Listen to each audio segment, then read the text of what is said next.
ഇസ്ലാമിന്റെ ചരിത്രങ്ങളിൽ സ്ത്രീകൾ ഒരിക്കലും നിശബ്ദരായിരുന്നില്ല. ധൈര്യത്തോടെ ഈമാനോടു കൂടെ ചരിത്രം രചിച്ചവരാണവർ. വ്യത്യസ്ത ദേശങ്ങളിൽ വ്യത്യസ്ത കാലങ്ങളിൽ പിറന്ന ഇസ്ലാമിന്റെ 15 വീരവനിതകൾ, ഈമാനിനെ മുറുകെ പിടിച്ചവർ, എല്ലാവരും മുസ്ലിം സ്ത്രീകൾക്ക് മാർഗദീപങ്ങളായവർ. സൈനബ് ബിൻത് മുഹമ്മദ് റളിയല്ലാഹു അൻഹ. മക്കയിലെ ചൂടേറിയ ഒരു പ്രഭാതത്തിൽ പ്രവാചകൻ മുഹമ്മദ് നബി സ്വല്ലല്ലാഹു അലൈഹി വസല്ലമയുടെ വീട്ടിൽ ആദ്യമായി ഒരു പെൺകുഞ്ഞിന്റെ കരച്ചിൽ കേട്ടു. ഖദീജ റളിയല്ലാഹു അൻഹയുടെ നെഞ്ചിൽ ചാരിയിരുന്ന ആ കുഞ്ഞിനെ കണ്ടപ്പോൾ നബിയുടെ കണ്ണിൽ പ്രകാശം നിറഞ്ഞു. എന്റെ സൈനബ്, എന്റെ കണ്ണുകളുടെ തണൽ എന്ന് അദ്ദേഹം പറഞ്ഞു. ബീവിയെ അങ്ങനെ വിളിക്കാനായിരുന്നു നബിക്ക് ഇഷ്ടം. ഉമ്മയായ ഖദീജ ബീവിയുടെ സ്നേഹവും ഉപ്പയുടെ കരുണയും കൊണ്ട് സൈനബ് ബീവിയുടെ ബാല്യം നുറുങ്ങുകൾ പോലെ പ്രകാശിച്ചിരുന്നു.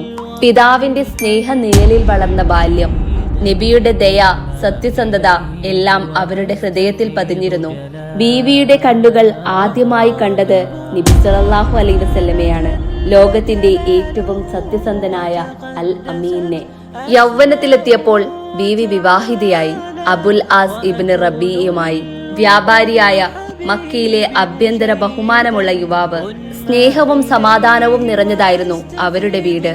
ഒരു ദിവസം അള്ളാഹു എന്നെ നബിയായി, തന്റെ ദൂതനായി നിയോഗിച്ചു എന്ന് നബി സല്ലല്ലാഹു അലൈഹി വസല്ലമ ഉറക്കെ പ്രഖ്യാപിച്ചു. സൈനബ് റളിയല്ലാഹു അൻഹ ഒരു നിമിഷം പോലും സംശയിച്ചില്ല. ബാപ്പ, അള്ളാഹു ഒരുവനാണ്, നിങ്ങൾ അവന്റെ ദൂതനാണ്. എന്നാൽ നബി സല്ലല്ലാഹു അലൈഹി വസല്ലമയെ ഒരുപാട് ബഹുമാനിക്കുന്ന ബീവിയുടെ ഭർത്താവ് ബീവിയുടെ വിശ്വാസത്തെ എതിർത്തില്ലെങ്കിലും ഇസ്ലാം മതം സ്വീകരിച്ചില്ല. ഇതായിരുന്നു ബീവിയുടെ ഹൃദയത്തെ കനത്ത വേദനയിലെത്തിച്ച വിശ്വാസത്തിന്റെ ആദ്യ പരീക്ഷണം. അവർക്കിടയിൽ ആത്മാർത്ഥ സ്നേഹം എന്നും നിലനിന്നിരുന്നു. ബദർ യുദ്ധമെത്തി. അബുൽ ആസ് ഖുറൈശികളുടെ സൈന്യത്തോടൊപ്പം തടവിലാക്കപ്പെട്ടു. സൈനബ് ബീവി ഖദീജ ബീവി നൽകിയ വിലപ്പെട്ട മാല മോചനത്തുകയായി അയച്ചു. മാല നബിയുടെ കയ്യിലെത്തി. നബിയുടെ കണ്ണുകളിൽ നിന്ന് കണ്ണുനീർ വന്നു. ഇതെന്റെ ഖദീജയുടെ ഓർമ്മയാണ്, എന്റെ മകളുടെ ഹൃദയമാണ് എന്റെ മകൾ അയച്ചത്. നബി സല്ലല്ലാഹു അലൈഹി വസല്ലമ തടവുകാരെ വിട്ടയച്ചു. അതോടൊപ്പം ആ പ്രിയപ്പെട്ട മാല ബീവിക്ക് തിരികെ നൽകി. അബുൽ ആസിനോട് ഒരു നിബന്ധന വെച്ചു, സൈനബിനോടൊപ്പം ഇനി ജീവിക്കരുത്. ബീവി മദീനയിലേക്ക് ഹിജ്റ ചെയ്തു. ബീവിയുടെ ഹൃദയം ഭർത്താവിന്റെയും നബിയുടെയും ഇടയിൽ കിടന്ന് പിളർന്നിരുന്നു. അവർ വിശ്വാസത്തോടെ കാത്തിരുന്നു. കണ്ണുനീർ കൊണ്ട് രാത്രികൾ തീർത്തു. ഒരു നാൾ അള്ളാഹു അവരുടെ ദുആ കേട്ടു. അബുൽ ആസ് ഇസ്ലാം സ്വീകരിച്ചു. മദീനയിലെത്തി. സൈനബ്, അള്ളാഹുവും ദൂതനും വഴികാട്ടിയിടത്തു നിന്നാണ് ഞാൻ ഇപ്പോൾ വരുന്നത്. വേദനകൾ സഹിച്ച ആ ഹൃദയം ശാന്തമായി. എന്നാൽ അപ്പോഴേക്കും ശരീരം തളർന്നിരുന്നു. മക്കയിലെ പീഡനങ്ങളാൽ ബീവിയുടെ ശരീരം ദുർബലമായിരുന്നു. ഒടുവിൽ ബീവി അസുഖബാധിതയായി. മദീനയിൽ നബി സല്ലല്ലാഹു അലൈഹി വസല്ലമയുടെ കരങ്ങളിൽ ബീവി വഫാത്തായി. മകളെ ഖബറിൽ വെക്കുമ്പോൾ നബി സല്ലല്ലാഹു അലൈഹി വസല്ലമ മണ്ണിൽ കൈവച്ച് നിശബ്ദമായി കരഞ്ഞു. എന്റെ മകൾ, ഈമാനിൽ ഉറച്ചവൾ, സഹനത്തിൽ തെളിഞ്ഞവൾ. ഈമാൻ, സഹനം, വിശ്വസ്തത, പിതാവിനോടുള്ള അനന്തമായ സ്നേഹം എല്ലാം ഒറ്റ ഹൃദയത്തിൽ അകപ്പെട്ടപ്പോൾ ബീവിയുടെ പേര് ഇസ്ലാമിന്റെ സ്വർണപ്പതിപ്പിൽ എഴുതപ്പെട്ടു. റുഖിയ ബിൻത് മുഹമ്മദ് റളിയല്ലാഹു അൻഹ. മക്കയിലെ ചൂടേറിയ മണലുകളിൽ ഒരു മൃദുവായ ചെറുപാദം നടന്നു പോകുന്നു. റുഖിയ ബിൻത് മുഹമ്മദ് റളിയല്ലാഹു അൻഹ നബി സല്ലല്ലാഹു അലൈഹി വസല്ലമയുടെയും ഖദീജ ബീവിയുടെയും രണ്ടാമത്തെ മകൾ. ബാപ്പയുടെ സത്യസന്ധതയും ഉമ്മയുടെ കരുണയും കണ്ടു വളർന്ന അവരുടെ കണ്ണുകളിൽ ഈമാനിന്റെ പ്രകാശം പതിഞ്ഞു. പ്രവാചകന് നേരെ പീഡനങ്ങൾ ഉയരുമ്പോൾ ബീവി കരഞ്ഞില്ല. ഒന്ന് മാത്രം പറഞ്ഞു, എന്റെ വിശ്വാസം എന്റെ സ്നേഹത്തെക്കാൾ വലുതാണ്. റുഖിയ ബീവിയുടെ ഹൃദയത്തിൽ അള്ളാഹുവിന്റെ പ്രകാശം കണ്ടത് ഉസ്മാൻ ഇബ്നു അഫ്ഫാൻ റളിയല്ലാഹു അൻഹു ആണ്. മക്കയിലെ മഹാനായ യുവാവ്. ഈമാനിനെ സാക്ഷിയാക്കി 2 ഹൃദയങ്ങൾ കൈകോർത്തു. ഈമാനും പ്രണയവും കൂടിക്കലർന്ന ജീവിതം. റുഖിയ ബീവിയുടെ ശുദ്ധിയിലും ഉസ്മാൻ റളിയല്ലാഹു അൻഹുവിന്റെ സമർപ്പണത്തിലും അത്യന്ത സുന്ദരമായ ദാമ്പത്യത്തിന്റെ രൂപം ഇസ്ലാം കണ്ടു. എന്നാൽ ഒരു ദിനം മക്ക വിടേണ്ട സമയം വന്നു. ഹൃദയത്തെ കീറുന്ന യാത്ര. മക്കയുടെ മൺതരികൾ പിന്നിൽ വിട്ട് അബസീനിയയുടെ മണ്ണിലേക്ക് അവരുടെ കണ്ണീരിൽ നിന്ന് ഹിജ്റയുടെ വഴി തുറന്നു. ഇസ്ലാമിൽ ആദ്യമായി ഹിജ്റ പോയ സ്ത്രീ റുഖിയ ബീവി ആയിരുന്നു. ബാപ്പയുടെ കൈ പിടിക്കാതെ, മദീനയുടെ സ്നേഹവായു ശ്വസിക്കാതെ ബീവി പറഞ്ഞു, അള്ളാഹുവിന്റെ സന്തോഷം എവിടെയാണ്? അതാണ് എന്റെ വീട്. വർഷങ്ങൾ കഴിഞ്ഞു. മദീനയുടെ വാതിൽ റുഖിയ ബീവിക്കായി വീണ്ടും തുറന്നു. ഈ സമയം രോഗത്താൽ ശരീരം തളർന്നിരുന്നു. ബദ്രിൽ മുസ്ലിമീങ്ങൾ വിജയിച്ചു. മദീനയിൽ വിജയാഹ്ലാദം. എന്നാൽ റുഖിയ ബീവിയുടെ മുറിയിൽ നിശബ്ദതയായിരുന്നു. ആ യുദ്ധത്തിൽ ഉസ്മാൻ റളിയല്ലാഹു അൻഹു വാളെടുത്തില്ല. കൂട്ടുകാരോടൊപ്പം യുദ്ധക്കളത്തിലെത്തിയില്ല. വിജയം നേരിട്ട് കാണാതെ ബീവിക്കരികിലിരുന്നു.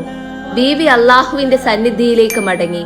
ബീവിയുടെ ഖബറിലേക്ക് മണ്ണിടുമ്പോൾ നബി സല്ലല്ലാഹു അലൈഹി വസല്ലമയുടെ കൈകൾ വിറച്ചു. റുഖിയ, നീയാണ് ഹിജ്റത്തിന്റെ പാത തുറന്നവൾ. അദ്ദേഹത്തിന്റെ ശബ്ദം മണ്ണിൽ ചേർന്ന് അലിഞ്ഞുപോയി. നുസൈബ ബിൻത് കഅബ് റളിയല്ലാഹു അൻഹ. ഇസ്ലാമിന് മുൻപ് അറേബ്യയിൽ സ്ത്രീകൾക്ക് മനുഷ്യാവകാശങ്ങൾ കുറവായിരുന്നു. പെൺകുഞ്ഞുങ്ങളെ ജീവനോടെ കൊഴിച്ചു മൂടുകയും സ്ത്രീകളെ വിൽക്കുകയും ചെയ്ത കാലം. 7-ാം നൂറ്റാണ്ടിലെ ആദ്യ മുസ്ലിം വനിതാ പോരാളിയാണ് നുസൈബ ബിൻത് കഅബ് റളിയല്ലാഹു അൻഹ. ഉഹദ് യുദ്ധത്തിൽ പങ്കെടുത്ത സ്ത്രീ എന്ന നിലയിൽ അവർ പ്രശസ്തി നേടി. യുദ്ധം ആരംഭിച്ചപ്പോൾ മുതൽ ദാഹിച്ചു വലഞ്ഞ പോരാളികൾക്ക് വെള്ളം നൽകാനും മുറിവേറ്റ സൈനികരെ പരിചരിക്കാനും നുസൈബ റളിയല്ലാഹു അൻഹ മുൻപന്തിയിലായിരുന്നു. അവർക്ക് ഗുരുതരമായി പരിക്കേറ്റപ്പോഴും മുഹമ്മദ് നബിയെ പരിചരിച്ച നിർഭയ നായികയായി. യുദ്ധത്തിൽ മുസ്ലിമീങ്ങൾ വിജയത്തിലേക്കുള്ള പാതയിലെത്തി. എന്നാൽ അമിത ആത്മവിശ്വാസം വലിയ നഷ്ടത്തിലേക്ക് നയിച്ചു. എതിരാളികൾ ഈ അവസരം അവരെ പിന്നിൽ നിന്നും ആക്രമിക്കാൻ വിനിയോഗിച്ചു. പർവ്വതങ്ങളിൽ കാവൽ നിൽക്കുന്ന പട്ടാളക്കാർ ശത്രുക്കൾക്ക് മുൻപിൽ കീഴടങ്ങി. പ്രവാചകന്റെ പിതൃവ്യൻ ഹംസ റളിയല്ലാഹു അൻഹു ഉൾപ്പെടെ നിരവധി പ്രധാന മുസ്ലിമീങ്ങൾ അവിടെ കൊല്ലപ്പെട്ടു. തുടർന്ന് ഘോരമായ യുദ്ധം നടക്കുകയും മുഹമ്മദ് നബി സല്ലല്ലാഹു അലൈഹി വസല്ലമയ്ക്ക് പരിക്കേൽക്കുകയും ചെയ്തു. ആ അപ്രതീക്ഷിത ആക്രമണം മുഅ്മിനീങ്ങളെ തകർത്തു. ധൈര്യത്തിന്റെ തീപ്പൊരിയായി നുസൈബ ബിൻത് കഅബ് റളിയല്ലാഹു അൻഹ. ഉമ്മു ഉമാറ. ഇരു കൈകളിലും വാളും വില്ലും, ഹൃദയത്തിൽ ഈമാനുമായി അവർ ഇറങ്ങി. അമ്പുകൾ അവർക്ക് നേരെ വീണു. കുന്തങ്ങൾ ബീവിയുടെ ശരീരത്തിൽ തുളച്ചുകയറി. എന്നാൽ അപ്പോഴും നബിയുടെ മുൻപിൽ ഒരു മതിലായി നിന്നു. പുരുഷന്മാർക്കിടയിൽ ഒരു സ്ത്രീ. ആ ദിനം അവർ ഒരു മുഴുവൻ സൈന്യം തന്നെയായി മാറി. തന്റെ ജീവനേക്കാൾ പ്രവാചകന്റെ ജീവിതത്തിന് അവർ പ്രാധാന്യം കൊടുത്തു. മുഹമ്മദ് നബി സല്ലല്ലാഹു അലൈഹി വസല്ലമ പിന്നീട് പറഞ്ഞു, ഞാൻ ഇടത്തോട്ടും വലത്തോട്ടും എവിടെ തിരിഞ്ഞാലും എനിക്ക് വേണ്ടി പോരാടുന്ന നുസൈബയെ ഞാൻ കണ്ടു. ഈ യുദ്ധത്തിൽ നുസൈബ റളിയല്ലാഹു അൻഹ 12 മുറിവുകൾ ഏറ്റുവാങ്ങി. എന്നിരുന്നാലും തുടർന്നും യുദ്ധങ്ങളിൽ പങ്കെടുക്കുന്നതിൽ നിന്ന് ഇത് അവരെ തടഞ്ഞില്ല. 60 വയസ്സായിട്ടും ബീവി യുദ്ധങ്ങളിൽ പങ്കെടുക്കുന്നത് തുടർന്നു. തന്റെ വിശ്വാസത്തിലോ ജീവിത ലക്ഷ്യത്തിലോ വിട്ടുവീഴ്ച ചെയ്യാത്ത കരുത്തറ്റ ഒരു മുസ്ലിം സ്ത്രീയായിരുന്നു അവർ. വർഷങ്ങൾക്കിപ്പുറം അവർ തന്റെ മക്കളോട് പറഞ്ഞു, നബിയുടെ അടുത്തേക്ക് വന്ന എല്ലാ ശത്രുവിനെയും ഞാൻ എന്റെ വാൾ കൊണ്ട് തടഞ്ഞു. ആ രക്തരൂക്ഷിത മൈതാനത്ത് നബി സല്ലല്ലാഹു അലൈഹി വസല്ലമ അവരുടെ കണ്ണുകളിലേക്ക് നോക്കിക്കൊണ്ട് പറഞ്ഞു, ഉമ്മു ഉമാറ സബർ.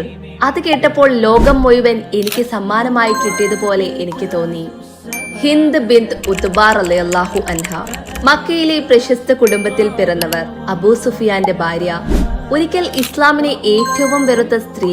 ബദറിന്റെ യുദ്ധക്കളത്തിൽ അവരുടെ പിതാവ് മരണപ്പെടുകയും സഹോദരൻ നിലംപതിക്കുകയും ചെയ്തു. അന്നേ ദിനം അവരുടെ ഹൃദയത്തിൽ തീ ആളിക്കത്തി. ഇസ്ലാമും മുഹമ്മദ് നബിയും എന്റെ ശത്രുവാണ് എന്ന വികാരം അവരുടെ നെഞ്ചിൽ കത്തി പോലെ ഉറച്ചു. ഉഹദിന്റെ യുദ്ധ ദിവസം തന്റെ ദാസനായ വഹ്ഷിയോട് പറഞ്ഞു, ഹംസയാണ് എന്റെ ലക്ഷ്യം. ഹംസയെ കൊല്ലാൻ കഴിഞ്ഞാൽ നിനക്ക് ഞാൻ സ്വാതന്ത്ര്യം നൽകും. വഹ്ഷി കുത്തിയപ്പോൾ ഹംസ റളിയല്ലാഹു അൻഹു വീണു. ഹിന്ദു ഓടിച്ചെന്നു. പ്രതികാരത്തിന്റെ തീയിൽ ഹംസ റളിയല്ലാഹു അൻഹുവിന്റെ ശരീരം കീറി. കരലെടുത്ത് കോപത്തോടെ കടിച്ചു. എന്നിട്ടും അവരുടെ മനസ്സിന് സമാധാനം കിട്ടിയില്ല. പിന്നീട് മക്കയുടെ വിജയദിനമെത്തി. ഹിന്ദിന്റെ നെഞ്ച് നിശബ്ദമായി. ഇസ്ലാമിനെ ഇനി തകർക്കാൻ പറ്റില്ല എന്നവർ തിരിച്ചറിഞ്ഞു. അവർ കണ്ണു താഴ്ത്തി നബിയുടെ മുൻപിലേക്ക് വന്നു. യാ റസൂലുള്ളാഹ്, ഇനി മുതൽ ഞാൻ അങ്ങയെ അനുസരിക്കും. ഞാൻ ചെയ്തതിനെല്ലാം ഞാൻ തൗബ ചെയ്യുന്നു. നബി സല്ലല്ലാഹു അലൈഹി വസല്ലമ അവരുടെ എല്ലാ മുൻകാല പ്രവൃത്തികളും തന്റെ പ്രിയപ്പെട്ട ഹംസ റളിയല്ലാഹു അൻഹുവിനോട് ചെയ്തതുപോലും ഓർത്തില്ല. ഈമാനിലേക്കുള്ള വഴി അടക്കാനായി അതൊന്നും ഉപയോഗിച്ചില്ല. പിന്നീട് ബീവി ഹിജ്റ ചെയ്ത് മദീനയിലെത്തി. മുസ്ലിം വനിതകളുടെ കൂട്ടത്തിൽ സജീവമായി പ്രവർത്തിച്ചു. ഒരിക്കൽ പ്രവാചകന്റെ ശത്രുവായിരുന്നു. അതേ നബിയുടെ മുന്നിൽ പിന്നീട് കണ്ണുനീരോടെ തൗബ ചെയ്തു. ഇതാണ് ഇസ്ലാം, ഹൃദയം തിരുത്തി എഴുതാൻ പറ്റുന്ന ദീൻ. വൈരാഗ്യത്തിന്റെയും കണ്ണീരിന്റെയും ഇടയിൽ അള്ളാഹു നൽകുന്ന ഒരു വാതിൽ. സഫിയ റളിയല്ലാഹു അൻഹ. മദീനയിൽ ശക്തമായിരുന്ന യഹൂദ ഗോത്ര നേതാവായ ഹുയൈ ബിൻ അക്തബിന്റെ മകൾ സഫിയ. അഭിമാനത്തിന്റെയും രാജകീയ പദവിയുടെയും നടുവിൽ വളർന്ന ഒരു ബുദ്ധിമതിയായ സ്ത്രീ. എന്നാൽ അവരുടെ കണ്ണുകളിൽ എന്നും ഒരു ശൂന്യതയായിരുന്നു. ഹൃദയം സമാധാനാവസ്ഥയിലായിരുന്നില്ല. അങ്ങനെയിരിക്കുമ്പോൾ ഖൈബർ യുദ്ധം തുടങ്ങി. അവരുടെ കോട്ടകൾ ഒന്നിനു പിന്നെ ഒന്നായി വീണു. അവരുടെ പിതാവ് നിലംപതിച്ചു. ഭർത്താവ് മരണപ്പെട്ടു. ഒറ്റ നിമിഷത്തിൽ സമൃദ്ധമായ ജീവിതം ഇല്ലാതായി. കയ്യിൽ ഒന്നുമില്ലാതെ കണ്ണുനീർ മാത്രമായ ആ സാഹചര്യം അവരെ പ്രവാചകന്റെ മുന്നിലെത്തിച്ചു. പ്രവാചകൻ അവരുടെ വേദന മനസ്സിലാക്കി. മൃദുവായി ചോദിച്ചു, നീ ഇസ്രായേൽ പെട്ടവളല്ലേ? നിന്നെ ഞാൻ സ്വതന്ത്രയാക്കാം, അല്ലെങ്കിൽ എനിക്കൊപ്പം താമസിക്കാം. വേദനകൾക്കിടയിൽ ഹൃദയം പിളർന്ന് അവർ തല ഉയർത്തിക്കൊണ്ട് പറഞ്ഞു, ഞാൻ നിങ്ങളെ തിരഞ്ഞെടുക്കുന്നു. എന്റെ ഉള്ളിൽ ഉറപ്പിച്ചു പറയുന്നു, നിങ്ങൾ സത്യപ്രവാചകനാണെന്ന്. അതോടെ അവർ പുതിയ ജീവിതം തുടങ്ങി. മറ്റെല്ലാ ഭാര്യമാരെയും പോലെ സ്നേഹത്തോടെ മുഅ്മിനീങ്ങളുടെ ഉമ്മ എന്ന ബഹുമതി നൽകപ്പെട്ടു. ഇസ്ലാമിന്റെ പാതയിൽ ഏറ്റവും ബഹുമാനിക്കപ്പെട്ട സ്ഥാനത്ത് ജീവിച്ചു. പ്രവാചകൻ വിട പറഞ്ഞ ശേഷവും അഹ്ലുബൈത്തിന്റെ പ്രകാശമായി ഹിദായത്തിൽ ഉറച്ചുനിന്നു. ഒരിക്കൽ എല്ലാം നഷ്ടപ്പെട്ട ഹൃദയം പോലും അള്ളാഹുവിന്റെ നൂറ് തൊടുമ്പോൾ സ്നേഹമായി വിടരും. ഹിന്ദ് ബിൻത് അബൂ ഉമയ്യ റളിയല്ലാഹു അൻഹ. മക്കയിലെ ആബിജാത്തെ കുടുംബത്തിൽ ജനിച്ച ഹിന്ദ് ബിൻത് അബൂ ഉമയ്യ, അവരാണ് ഉമ്മു സലമ റളിയല്ലാഹു അൻഹ. ചെറുപ്പം മുതൽ തന്നെ മാന്യതയുടെയും ബുദ്ധിയുടെയും പ്രതീകമായിരുന്നു. ഈ സ്ത്രീയുടെ മുഖത്ത് വെറും സൗന്ദര്യം മാത്രമല്ല, അതിൽ അഹ്ലാഖിന്റെ മഹാത്മ്യം കൂടെയുണ്ട്. ബീവിയുടെ യൗവനകാലത്ത് അബൂ സലമയുമായി വിവാഹിതയായി. മക്കയിലെ ഇസ്ലാമിന്റെ ആരംഭകാലത്ത് ഇവർ രണ്ടുപേരും ഒന്നിച്ചാണ് വിശ്വാസികളുടെ നിരയിൽ ചേർന്നത്. ആ ഈമാനിന് അവർ അടച്ച വില വളരെ വലുതായിരുന്നു. ഖുറൈശിന്റെ പീഡനം സഹിക്കാൻ പറ്റാതായപ്പോൾ ഇസ്ലാം സ്വീകരിച്ച ആദ്യ സംഘത്തിനൊപ്പം അവർ ഹബിഷയിലേക്ക് ഹിജ്റ ചെയ്തു. പിന്നീട് മക്കയിലേക്ക് മടങ്ങി വന്നു. എന്നാൽ അതിക്രമം കുറഞ്ഞില്ല. മദീനയിലേക്ക് വീണ്ടും ഹിജ്റ പോകുന്നതിനിടെ ഉമ്മു സലമ ബീവിയെ കഠിനമായ ഒരു പരീക്ഷണം കാത്തിരുന്നു. ബീവിയുടെ ഭർത്താവിന്റെ കുടുംബവും ബീവിയുടെ സ്വന്തം കുടുംബവും അവരെ പിടിച്ചുവെക്കാൻ തമ്മിൽ തർക്കിച്ചു. ഭർത്താവിനെയും മകനെയും ബീവിയിൽ നിന്നും വേർപെടുത്തി. ദിവസങ്ങളോളം മക്കയുടെ അതിർത്തിയിൽ ഒറ്റയ്ക്കിരുന്ന് കരഞ്ഞു. അവസാനം ആളുകൾ അവരെ വിട്ടു. ബീവി മക്കയിൽ നിന്നും മദീനയിലേക്ക് നടന്നു. ഭർത്താവിനെയും മകനെയും കാണാൻ മദീനയിൽ കയറാനുള്ള അനുമതി ലഭിച്ചു. എന്നാൽ മദീനയിലെത്തിയ ശേഷം അവരുടെ സന്തോഷം നീണ്ടുനിന്നില്ല. മദീനയിൽ സന്തോഷം തീരും മുൻപ് ഉഹദിൽ അബൂ സലമക്ക് കനത്ത മുറിവ് പറ്റി. കിടക്കയിൽ കിടന്ന അദ്ദേഹം നിസ്വരമായി പറഞ്ഞു, എന്റെ മരണം വന്നാൽ നീ ദുആ ചെയ്യുക. അല്ലാഹുവേ, എന്റെ നഷ്ടത്തിനു പകരം നീ ഏറ്റവും നല്ലതിനെ തരണേ എന്ന്. ഉമ്മു സലമ ബീവി അനുസരിച്ചു. ഭർത്താവ് മരണപ്പെട്ടു. ഹൃദയം നടുങ്ങുമ്പോഴും ദുആ ചെയ്തു. ദിവസങ്ങൾ കഴിഞ്ഞു. ചുറ്റുമുള്ള സ്ത്രീകൾ ബീവിയോട് പറഞ്ഞു, നബി സല്ലല്ലാഹു അലൈഹി വസല്ലമ നിങ്ങളെ വിവാഹം കഴിക്കാനായി ആലോചിക്കുന്നു. ബീവി ആശ്ചര്യപ്പെട്ടു. എന്നെ പോലെയുള്ള ഒരു വിധവയെ? എനിക്ക് കുട്ടികളുണ്ട്, എന്റെ ഹൃദയത്തിൽ മുറിവുകളുണ്ട്. പ്രവാചകൻ മറുപടി നൽകി, നിന്റെ കുട്ടികൾ എന്റെയും കൂടെ കുട്ടികളാണ്. നീ സഹിച്ച വേദനകൾ അള്ളാഹു കണ്ടുകൊണ്ടിരിക്കുന്നു. അങ്ങനെ ഇസ്ലാമിന്റെ വീട് ബീവിയുടെ പുതിയ ഭവനമായി മാറി. ജ്ഞാനത്തിലും ഉൾക്കാഴ്ചയിലും ബീവി നബിയുടെ വീട്ടിൽ പ്രകാശമായി നിലനിന്നു.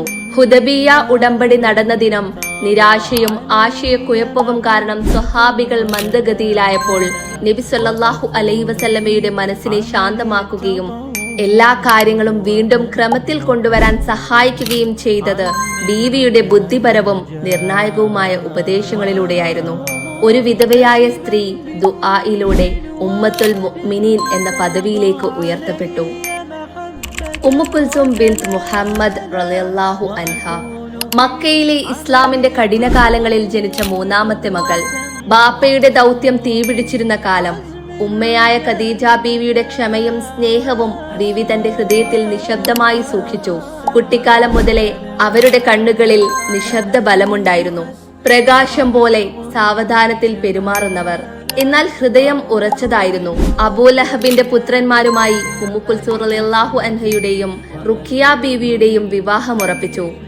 ഇസ്ലാമിനെ വെറുത്ത അബൂലഹബ് ആ വിവാഹത്തിൽ നിന്നും പിന്മാറി. ഇത് ബീവിയുടെ മനസ്സിൽ ഒരു ചെറുവേദനയായി പതിഞ്ഞു. എന്നാൽ ഈമാൻ ഒരു നിമിഷം പോലും കളങ്കപ്പെട്ടു പോയില്ല. ബീവിയുടെ സഹോദരി റുഖിയ ബീവി ഉസ്മാൻ ബിൻ അഫ്ഫാൻ റളിയല്ലാഹു അൻഹുവിന്റെ ഭാര്യയായി. ബദറിന്റെ ദിനങ്ങളിൽ റുഖിയ ബീവി വഫാത്തായി. നബി സല്ലല്ലാഹു അലൈഹി വസല്ലമയുടെ കണ്ണുകൾ നിറഞ്ഞു. ഉസ്മാൻ റളിയല്ലാഹു അൻഹുവിന്റെ ഹൃദയം തകർന്നു. ഉസ്മാൻ റളിയല്ലാഹു അൻഹുവിനെ ആശ്വസിപ്പിക്കാൻ ഒറ്റപ്പെടാൻ ഇടവരാതിരിക്കാൻ നബി സല്ലല്ലാഹു അലൈഹി വസല്ലമ തന്റെ മകൾ ഉമ്മു കുൽസുവിനെ ഉസ്മാൻ റളിയല്ലാഹു അൻഹുവിന് വിവാഹം ചെയ്തു കൊടുത്തു. ഇതുകൊണ്ടാണ് ഉസ്മാൻ റളിയല്ലാഹു അൻഹ ദൂൽ നൂറൈൻ അഥവാ രണ്ട് പ്രകാശങ്ങളുടെ ഉടമ എന്നറിയപ്പെട്ടത്. മദീനയുടെ വീതികളിലൂടെ ഇസ്ലാം വളരുന്ന സമയം ബീവിയും അതിന്റെ നിശബ്ദ ശക്തിയായിരുന്നു. യുദ്ധങ്ങളിലും ഹിജ്റയിലും ഉസ്മാൻ റളിയല്ലാഹു അൻഹുവിന്റെ കൂടെ ഈമാനിന്റെ തണൽ പോലെ നിന്നു. ഹിജ്റയുടെ 9-ാം വർഷം ബീവി ചെറുപ്രായത്തിൽ തന്നെ വിട പറഞ്ഞു. നബി സല്ലല്ലാഹു അലൈഹി വസല്ലമ തന്നെയാണ് തന്റെ മകളുടെ ജനാസ നമസ്കരിച്ചത്. തന്റെ കൈകളാൽ മണ്ണിട്ടത്. മണ്ണ് വീഴുന്ന ശബ്ദത്തോടു കൂടെ കണ്ണുനീർ പൊഴിഞ്ഞു. അസ്മാ ബിൻത് അബൂബക്കർ റളിയല്ലാഹു അൻഹ. മക്കയിൽ ഈമാൻ എന്ന വാക്ക് രഹസ്യമായിരുന്ന കാലം. വിശ്വാസം നിറഞ്ഞ ഒരു കുടുംബത്തിൽ ജനിച്ച പെൺകുട്ടി. പിതാവ് അബൂബക്കർ റളിയല്ലാഹു അൻഹ, പ്രവാചകന്റെ ഏറ്റവും അടുത്ത വിശ്വസ്തനായ കൂട്ടുകാരൻ. സഹോദരി ആയിഷ ബീവി, പ്രവാചകന്റെ പ്രിയപ്പെട്ട ഭാര്യ. അസ്മാ ബീവിയുടെ ഹൃദയവും വിശ്വാസത്തിലും ധൈര്യത്തിലും ഒട്ടും കുറവല്ലായിരുന്നു. ഹിജ്റയുടെ ദിനങ്ങളിൽ മക്കയിലെ എല്ലാ വഴികളും ഖുറൈശികൾ അടച്ചു. പ്രവാചകനെയും അബൂബക്കർ റളിയല്ലാഹു അൻഹുവിനെയും കണ്ടെത്താനായി അവർ തിരഞ്ഞു നടന്നു. ആ രാത്രിയിൽ നബിയും അബൂബക്കർ റളിയല്ലാഹു അൻഹുവും സൗർ ഗുഹയിൽ ഒളിച്ചിരുന്നു.